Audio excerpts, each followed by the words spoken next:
ಎಲ್ಲರಿಗೂ ಮತ್ತೊಂದು ವಿಡಿಯೋಗೆ ಸ್ವಾಗತ. ಇದು ಸಂಡೇ ಬ್ಲಾಗ್ ಆಗಿರುತ್ತೆ. ನಾನಿವತ್ತು ಇದ್ಕಿದ ಬೇಳೆ ಮತ್ತು ಸೋಯಾ ಹಾಕಿ ಪಲಾವ್ ಮಾಡೋಣ ಅಂತ ಟ್ರೈ ಮಾಡಿದ್ದೀನಿ. ನಾನು ಫಸ್ಟ್ ಟೈಮ್ ಮಾಡಿದ್ದು, ತುಂಬಾ ಚೆನ್ನಾಗಿತ್ತು. ಬನ್ನಿ ನಿಮಗೂ ತೋರಿಸ್ತೀನಿ ನಾನು ಯಾವ ಥರ ಮಾಡ್ತೀನಿ ಅಂತ.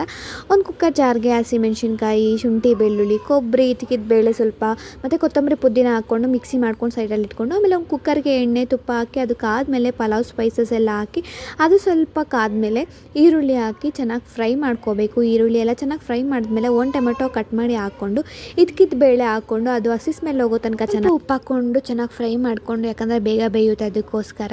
ಆಮೇಲೆ ಸೋಯಾ ಹಾಕ್ಕೋಬೇಕು. ಸೋಯಾನ ಚೆನ್ನಾಗಿ ಫ್ರೈ ಮಾಡ್ಕೊಬೇಕು. ನಾನು ಸೋಯಾನ ಸ್ವಲ್ಪ ಬಿಸಿ ನೀರಿಗೆ ಒಂದು 10 ಮಿನಿಟ್ಸ್ ಬಿಟ್ಟು ಆಮೇಲೆ ನೀರೆಲ್ಲ ಚೆನ್ನಾಗಿ ಹಿಂಡಿ ಹಾಕ್ಕೊತಾ ಇದ್ದೀನಿ. ಹಾಕ್ಕೊಂಡು ಚೆನ್ನಾಗಿ ಫ್ರೈ ಮಾಡ್ಕೊಂಡ್ಮೇಲೆ ಆಮೇಲೆ ಆವಾಗಲೇ ರುಬ್ಬಿಟ್ಕೊಂಡಿರೋ ಮಸಾಲೆ ಹಾಕಿ ಅದನ್ನು ಸ್ವಲ್ಪ ಚೆನ್ನಾಗಿ ಫ್ರೈ ಮಾಡಿಕೊಂಡು, ಗರಂ ಮಸಾಲ ಸ್ವಲ್ಪ, ಧನಿಯಾ ಪುಡಿ ಸ್ವಲ್ಪ ಹಾಕ್ಕೊಂಡು ಹಸಿ ಸ್ಮೆಲ್ ಹೋಗೋ ತನಕ ಚೆನ್ನಾಗಿ ಫ್ರೈ ಮಾಡಿಕೊಂಡು ಸ್ವಲ್ಪ ಮೊಸರು ಹಾಕ್ಕೊತಾ ಇದ್ದೀನಿ. ಮೊಸರು ಹಾಕ್ಕೊಳ್ಳೋದ್ರಿಂದ ಸ್ವಲ್ಪ ಹುಳಿನೂ ಇರುತ್ತೆ, ಸ್ವಲ್ಪ ಗ್ರೇವಿ ಥರನೂ ಇರುತ್ತೆ. ಅದಕ್ಕೋಸ್ಕರ ಅದೆಲ್ಲ ಫ್ರೈ ಆಗಿ ಎಣ್ಣೆ ಬಿಟ್ಕೊಂಡ್ಮೇಲೆ ಅಕ್ಕಿನ 10 ನಿಮಿಷದ ಮುಂಚೆನೇ ತೊಳೆದಿಟ್ಕೊಂಡಿರೋ ಅಕ್ಕಿ ಹಾಕ್ಕೊಂಡು ಅದು ಸ್ವಲ್ಪ ಚೆನ್ನಾಗಿ ಫ್ರೈ ಮಾಡಿಕೊಂಡು ಆಮೇಲೆ ನೀರು ಹಾಕ್ಕೊಂಡು, ನೀರು ಕಾದ್ಮೇಲೆ ಒಂದು ಕುದಿ ಬಂದಮೇಲೆ ನಾವು ಲಿಡ್ ಕ್ಲೋಸ್ ಮಾಡಿದ್ರೆ ಅಂಟಲ್ಲ, ಸೀದೋಗಲ್ಲ. ಅದಕ್ಕೋಸ್ಕರ ಆಮೇಲೆ ನಾನು ಲಿಡ್ ಕ್ಲೋಸ್ ಮಾಡಿ ಒಂದು ವಿಷಲ್ ಬಂದರೆ ಸಾಕು. ಈ ಕಡೆ ರೈತ ರೆಡಿ ಮಾಡ್ಕೊತಾ ಇದ್ದೀನಿ. ಇವತ್ತು ಕ್ಯಾರೆಟಲ್ಲಿ ರೈತ ಮಾಡ್ತಾಯಿದ್ದೀನಿ.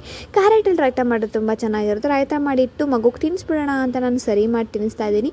ನಾನು ಗಂಜಿ ಕುಡ್ಕೊಂಡು ಸರಿ ಮಾಡ್ತಾಯಿದ್ದೀನಿ. ನನಗೆ ಈ ಗಂಜಿ ತುಂಬಾ ಇಷ್ಟ ಆಗುತ್ತೆ. ಗಂಜಿ ಕುಡ್ಕೊಂಡು ಸರಿ ಮಾಡಿ ಆಮೇಲೆ ನಾನು ಮಗುಗೆ ನಾನು ಇನ್ನೊಂಥರ ರೆಸಿಪಿ ಮಾಡಿ ತೋರಿಸ್ತಾ ಇದ್ದೀನಿ. ಅದು ಯಾವ ಥರ ಮಾಡೋದು ಅಂದರೆ, ಒಂದು ಕ್ಯಾರೆಟ್ನ ಪೀಲ್ ಮಾಡ್ಕೊಂಡು ಅದನ್ನು ಕಟ್ ಮಾಡ್ಕೊಂಡು ಅದನ್ನು ಬೇಯೋದಕ್ಕಿಟ್ಟು, ಈ ಕಡೆ ಆವಕಾಡೋನ ಸಹ ಒಳಗಡೆ ಇರೋದೆಲ್ಲ ತೆಗೆದು ಒಂದು ಬೌಲ್ಗೆ ಹಾಕ್ಕೊಂಡು, ಒಂದು ಬನಾನಾ ಸ್ವೀಟ್ಗೋಸ್ಕರ ಹಾಕ್ಕೊಂಡು, ಆಮೇಲೆ ಬೆಂದಿರೋ ಕ್ಯಾರೆಟ್ ಹಾಕ್ಕೊಂಡು ಮಿಕ್ಸಿ ಮಾಡಿಕೊಂಡು ಈ ಥರ ಒಂದು ಸ್ಪೂನ್ ತುಪ್ಪ ಹಾಕ್ಕೊಂಡು ತಿನ್ನಿಸಿದ್ರೆ ತುಂಬಾ ಚೆನ್ನಾಗಿರುತ್ತೆ. ಮಗುಗೆ ಆವಕಾಡೋ ತುಂಬಾ ಒಳ್ಳೆ